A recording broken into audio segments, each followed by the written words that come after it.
Hi and welcome to this week's episode, which is all about me getting ahead of Christmas dinner preparations.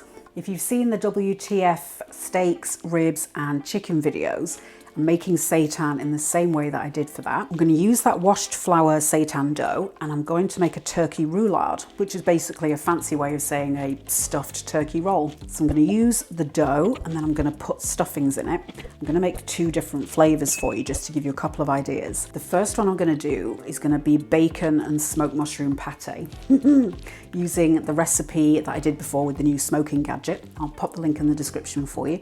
The links for everything on this recipe will be in the description because there's a few tips and tricks that I'm drawing on from previous videos. The second one is going to be stuffed with cranberries and pecans and some bit of sage for extra flavour, and then that's going to be lined with savoy cabbage. Two very different flavours, but each one has got something going for itself. So yeah, let's get stuck in. I've already made the dough, washed it and everything just to get ahead of myself and save a bit of time for filming. So here's my ball of seitan dough. It's all gloopy and stretchy. So this is kind of the texture where you want it. It's quite a simple process, but somewhat lengthy. So definitely don't do this on Christmas Day. I do it possibly Christmas Eve, even 2, 3, 4 days before. Seitan's always better the next day anyway. The flavour develops a bit like leftovers. It's the proteins that continue to develop in flavour. I'll convert all of the measurements in the edit for you.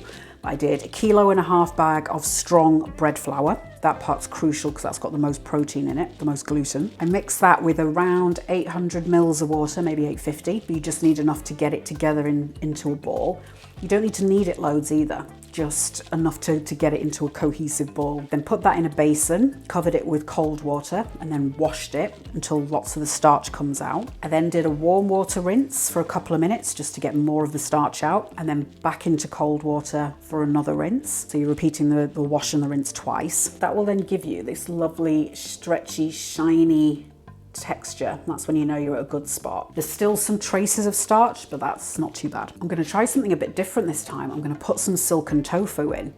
I just want to see what it does to the texture and also to see if it does anything to the flavour, because I'm thinking it might sort of knock back that slight gluten flavour that it's got. So I'm going to pop in a block of firm silken tofu. This is the kind off the shelf. So it comes in a little kind of Tetra Pak sort of thing, not the one from the fridge. I'm going to blend the flavours into the dough in the food processor because this blender just isn't strong enough. It's not good enough, the motor burns out. But I'm going to blend the tofu down with the flavourings and then mix that in. If you don't have a blender, you could possibly put it into a sieve, like quite a fine sieve if you've got one, and then spoon it through, like you use a spoon to force it through and kind of break it down. When you've opened the pack of tofu, just give it a little squeeze over the sink, but cupping it, just because there's some liquid in there. So you just want to get rid of that because it doesn't have much flavour. 350 gram block of silken tofu, half a teaspoon of garlic granules, teaspoon of onion granules, half a teaspoon of ground celery, quarter teaspoon of salt, quarter teaspoon of white pepper, half a teaspoon of dried lemon, half a teaspoon of MSG, half a teaspoon of white miso, and then 3 tablespoons of chicken flavour stock. So I'll blend this down to a smooth, even paste, and I can always adjust the flavourings once I've mixed it with the gluten. I'm just going to scrape the sides down, make sure everything gets mixed in, and just keep blending and scraping down until it's smooth and even. I'll decant everything into a little jug just to make it easier to then pour it into the food processor. I'm going to use the dough hook attachment in the food processor. If you don't have a food processor, you could try pulling the dough out onto a chopping board and then pour some of the seasoning mix on top and then work it in with a knife. Just keep cutting it like you would if you were finely dicing something, and then keep tucking it in. You probably have to do that many times, but it's an option for you. Blob those in. And then pour in the seasoning mix, the tofu and flavourings. Put the lid on and then fire it up and hope for the best. This might be too much tofu for that amount of gluten. So I've grabbed some instant mashed potato. So it's just powdered mashed potato that you add water to. There's a bit of a craze on TikTok of making seitan with vital wheat gluten and potato powder. So potentially I can use that to bind it together. Let's have a look inside. So this does always happen. For some reason on the first blend, it always hooks up around the spindle. So I'm just going to pull it apart. This is very sloppy. Lid on and go again. I don't know why it wants to do that all the time. But this is actually coming together better than I thought it was going to when I first opened that. It is very gloopy. I should have maybe done half a block of tofu because I'm now going to have to add a lot of powder into there. But I wanted to experiment and see what could be done. So I'm just going to break any huge parts of the gluten down a touch. It's quite a fine powder, very silky. Scatter that in, whiz that up, see what happens. See what's in here. Okay, put one more in. So really it's just a case of adding the potato powder until it works. I think that's had 3 in it, so let's have a look. Okay, so at least it's not just a pile of wet. So I think that might be okay. So it's holding its shape better. And you can see it's got some stretch and body to it now. Phew, that's what you're looking for. So you want to be able to see parts of the bowl. It kind of separates and you can see the strands of gluten there. I'm going to weigh this for you just so you know how much stuff you've got going on. It gives you 1,015 grams to be precise. I checked the flavour and it's fine, but obviously if you want more of anything in there, just chuck it back in the food processor. Got some sheets of foil ready to go so I can wrap it in there. I had thought about doing baking paper and muslin, but when I did the chicken, the baking paper got so wet that it split, and I just don't want that to happen as I'm trying to roll it. I'm going to build it on the foil, so I'm going to grab half of the dough. For the bacon, I'm using this one from The Naked Truth. You can use any kind you like, just try and get one that's in rashers of bacon, because we'll lay those onto the dough. Okay, time to start assembling. Got half the dough ball here, so I'm just gonna work it a little bit, try and develop the gluten a little bit more. Just slap it, pat it. I've just remembered from the gluten-free seitan that I did, it's stuck to the foil, so I'm just gonna rub some oil on the inner pieces, just in case. I'm not sure if it's 100% necessary, but just to be on the safe side. Pop the bacon on. I'm going to spread on some of the pate. You can use store-bought pate as well, absolutely fine. But this one's fairly easy to do. It's just some onions and mushrooms, and then there's some flavourings in there like walnut, barberries and whiskey. Yes. And then smoke it afterwards just to get a really lovely deep, rich, smoky flavour. If you buy a shop-bought one and you still want the smoky flavour, just pop a bit of liquid smoke in, that's fine. I'm just going to kind of dollop it on and then I can neaten it off afterwards. So the neater I get it at this stage, the prettier the roll will be. If you've ever made like a Yule log or a jam roly-poly, that kind of thing, that's the sort of thing we're going for. Okay. So I'm going to pull the foil over.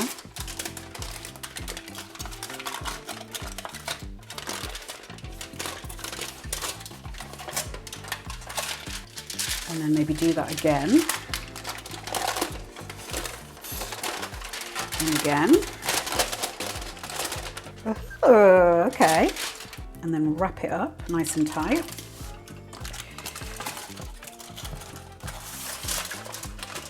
Squinch up the ends like a Christmas cracker. It's not going to go in the Instant Pot, is it? So I'm going to have to really compact it to get it in the Instant Pot.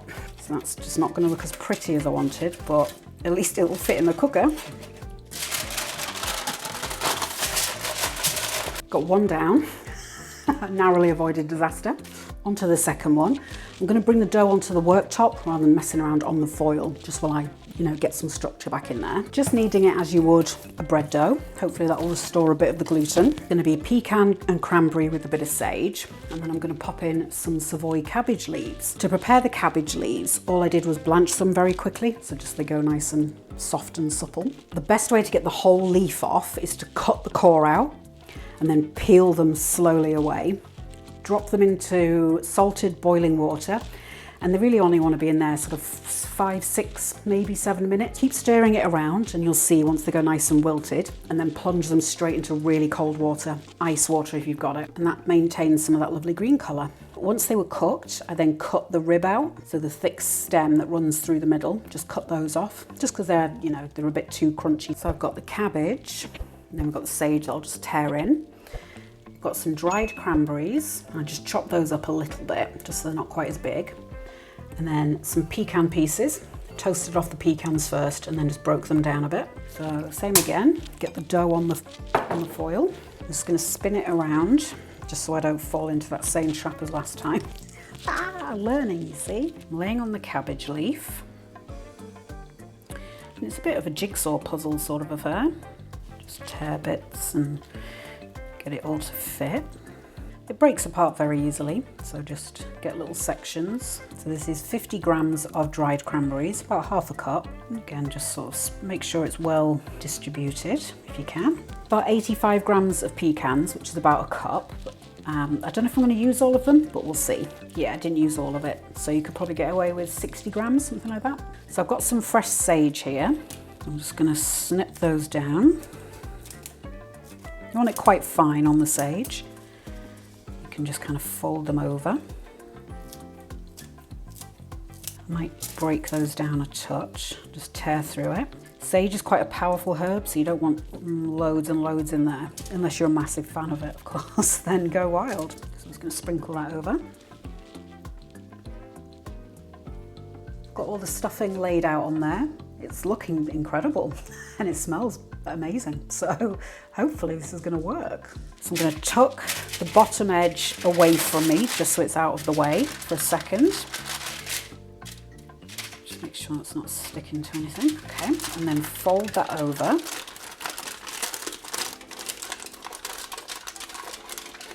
Turning and rolling. Yay! And then just wrap it up. Wrap it in another layer of foil. So add some boiling water to the Instant Pot. Only a little bit. Got a little rack in there just to lift it off the water. Put the parcels in. 3 hours on high pressure. They'll be in for 3 hours, so I'll just let them do their thing. The Instant Pot finished about 5 minutes ago, so let's have a little look-see. No apparent explosions, great sign. All right, so let's unwrap the bacon one first. Got some leakage of something. So this, if you can see, it's kind of like jelly. That's the wheat starch combining with something. So it has firmed up, which is good. It's not the gooey mass I kind of feared it was going to be. Best practice with seitan is just to leave it alone overnight so it can firm back up again. And normally I break that rule and slice off an end, but this is, it does look a little bit fragile. So I think I might sort of err on the side of caution and just leave it until tomorrow, just because I don't want to cut into it and the whole thing just collapse. It's completely sealed itself as well. I think that is where the two ends, that's where the top, you know, met the bottom. So it has sealed itself in beautifully. That's good. Yeah, I'm very happy with the taste of that dough. It tastes really good. It tastes a lot like deli sliced turkey, the stuff you buy in plastic, in the kind of plastic packets. Yeah, I'll have a quick peek at the cranberry one just to make sure that's okay. Oh, there's a lot of juice in this one. Okay, great. So yeah, again, that one's worked very well as well. When I tried the little end bit, it's very sweet. Now, cranberries typically aren't that sweet, so I wonder if maybe the pecans have added a bit of sweetness, the cabbage has added a little bit of sweetness, and then the cranberries have added their own sweetness as well. So I'd maybe do, yeah, maybe even half the amount of cranberries and just chop them much finer. But we'll see when we get to it tomorrow. It's not unpleasant or anything. It's like a masala sauce, that kind of thing that you'd get on chicken in an Italian restaurant perhaps. Very happy with these so far. It's holding up quite well. And I think that is the sealed bit there. I'll wrap this one back up again and then I'm going to let them cool overnight, hopefully firm up a bit more. And then we will pick it back up tomorrow when I will have hopefully figured out how I'm going to do the kind of rice paper skin. This is all of the starch that washed out of the flour. Don't throw that away. I'm going to use a little bit of the starch to make a glaze like I did for the chicken. And then the rest I'm going to pop in the freezer, and at some point I'm going to make some vegan cheese out of it. So nothing goes to waste here really. You'll see a little line kind of under the water. So you want to get off as much of the separated water as you can. So you're left with as much starch as possible without the liquid, just so it doesn't take up so much room to store. And I'll see you back here tomorrow. It's the following day and time to make a decision about how I'm going to do the skin on this turkey roulade. My plan is to use these to create kind of a skin. No, see? It's not quite big enough. I'll wrap it in two and it just won't look as tidy as I'd hoped. But yeah, if you can find them, get larger wrappers. So I'll put these to the side for a second while we have a look at the turkey. Here are the roulades. Not much to look at in that state, but I think when I cut them open, it's going to be yummy. I'm going to make up a glaze, put the wrapper on, brush the glaze on, and then pop them in the oven. So I've got a silicone sheet and a baking tray ready to go. I'm going to add a cup of water, which is about 240 mils. Do about a tablespoon of soy sauce, a couple of drops of liquid smoke, half a teaspoon of Shaoxing rice wine. I'm going to use some malt extract, which is a deliciously syrupy, mildly sweet kind of flavour, just plenty of depth. A tablespoon of malt extract, and then I'll start with 2 tablespoons of the wheat starch runoff, the spawn. I'm starting everything for the glaze off cold, because if you put the wheat starch into something hot, it just jellifies and you get lumps. So I'm going to try doing it from cold and bring everything up slowly. Put some boiling water into a dish ready for the wrappers. I'm just going to top it up with cold just so I can then put my hands in it without burning. And I'm going to slide one of the wrappers in. So just leave that in for maybe 30 seconds just to soften up. The wrapper's gone nice and soft. I'm going to slide another one straight in just so that can be softening. And then place the roulade on and then pull it around, shape it down, make sure every part of it's stuck on. So you end up with a fully wrapped roll. And I'll get the other wrapper, put the roulade on top of the wrapper again, and basically just repeat. And just smooth it down a little bit. Just kind of neaten it off if you can. So that will be the top. Pop that on the tray. This one I can get away with just doing one, but it's got holes in it, so I'm going to use the other one. You want the prettiest side to be down, so I'm going to have that side up, I think.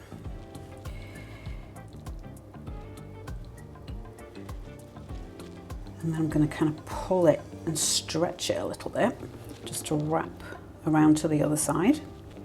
And then pull that over, smooth it. There we go.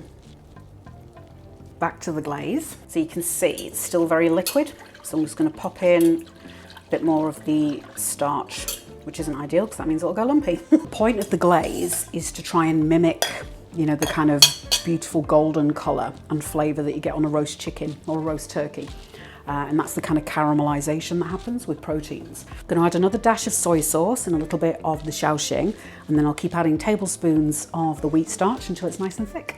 Probably another 2, I reckon. If you've got Maggi seasoning, pop some of that in as well. I just don't have any, otherwise that would definitely be in there. You'll know the starch is activated when it goes clear. So if it's still cloudy, it means it needs to go a bit hotter. I had to put a light on because I can't see in the pan. So it's starting to thicken up, but not nearly enough. Add another one. Whisking furiously as I do. I'm gonna do another few drops, maybe half a teaspoon, just to get it a little bit thicker. Not much though. Yeah, perfect. And it's time to glaze the roulades. Brush it on fairly liberally. I should have flipped them upside down first. Rookie error. Have the underside up first, just so then you don't mess up the top when you do the bottom. Right, so just slather it on. So I've got them both glazed, looking shiny and beautiful. Shove these in the oven. Set the timer for 15 minutes and then I'll pull it out, have a look, and I might do another coat of glaze, so we'll see. Timer's just gone off, so let's have a look. So they're looking pretty good. Nice little bit of colour on there. A bit crispy. Yeah, so I'm going to blob on another layer of glaze and then we'll see how that does us. Brush another layer of glaze on there. I did it again, didn't I? I didn't flip them over. Oh no. Yeah, I'm really unsure why it's stuck like that. So possibly pop some oil on the baking sheet. That might help. Or even do them in foil and oil the foil. But the top's looking good. So that's the main thing. I'm going to put them in for 20 minutes this time. So here we are after the second 20 minutes.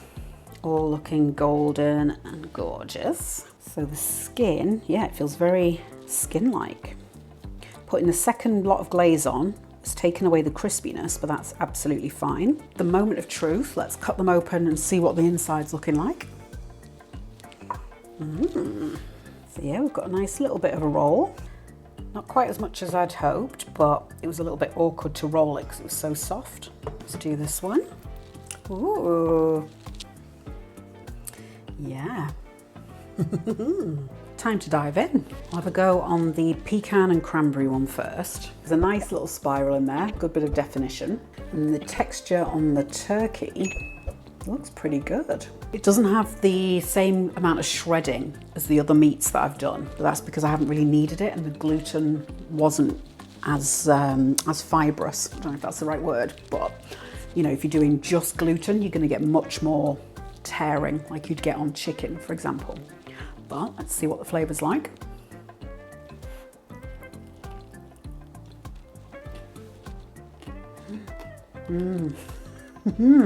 That's incredible.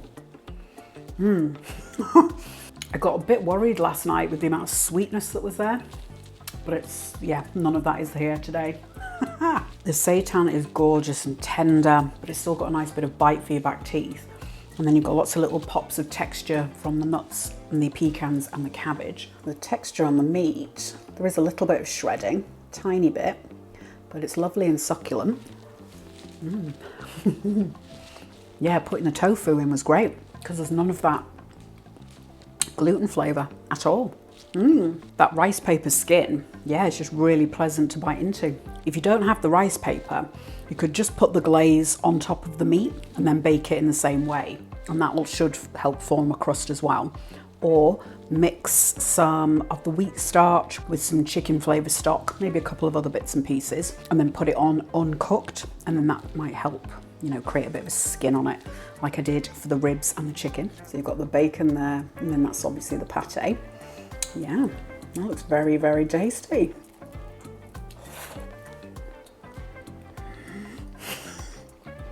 That's ridiculous.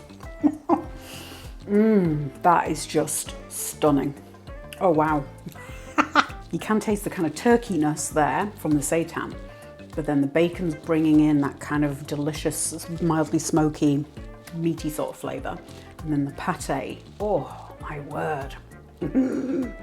That's definitely worth the amount of hours it's taken. Oh wow. I've put the remainder of the glaze in the freezer and I'm going to use that to make a gravy with on Christmas Day because it's got a really nice kind of mouthfeel. It's almost like you'd get with meat, you know, all the collagen and stuff that comes out. It's got a very silky mouthfeel. I've got these dried onion pieces, so I'll simmer them in a pan with some vermouth or maybe some sherry, and then add in the glaze, and then possibly put in some rehydrated dried shiitake mushrooms, and then save the liquor, the water that you soak the mushrooms in, put that in just to thin it a little bit, and then possibly some rosemary, or maybe some of the sage even. That might be delicious. I'll portion the rest of this up and put it in the freezer, and then when it comes to Christmas Day for cooking it, I'll defrost them the day before, and then I might steam them and then finish it on the pan just to get the outside, the skin a bit crunchy again, a bit crispy. But I did the steaks straight in the pan and they came out really, you know, they only need a couple of minutes each side because it's not as dense as meat is. So yeah, should, you know, pan fry, maybe even in the air fryer. I'm going to serve it with mustard mashed potatoes, some Brussels sprouts with bacon and chestnuts, and some roast veggies, maybe some braised celery as well. Yeah, it's just going to be an incredible meal and loads of leftovers. Yum! This will be a great one if you're thinking about doing veganuary, just to help you kind of transition into it so you're not having to rely on grass and dirt all of the time. In terms of stuffing, just put anything you like in there, I think. It really seems to take on so many different flavours and works so well. You could take it into Indian spices or Moroccan, Middle Eastern type spices very easily. Yeah, maybe even some Asian type. You maybe chop up some Asian veg, maybe some black bean sauce, pop that in the middle. Oh, endless possibilities there. For more marvellous vegan meats, hit subscribe, tap the bell icon, and why not have a look at this?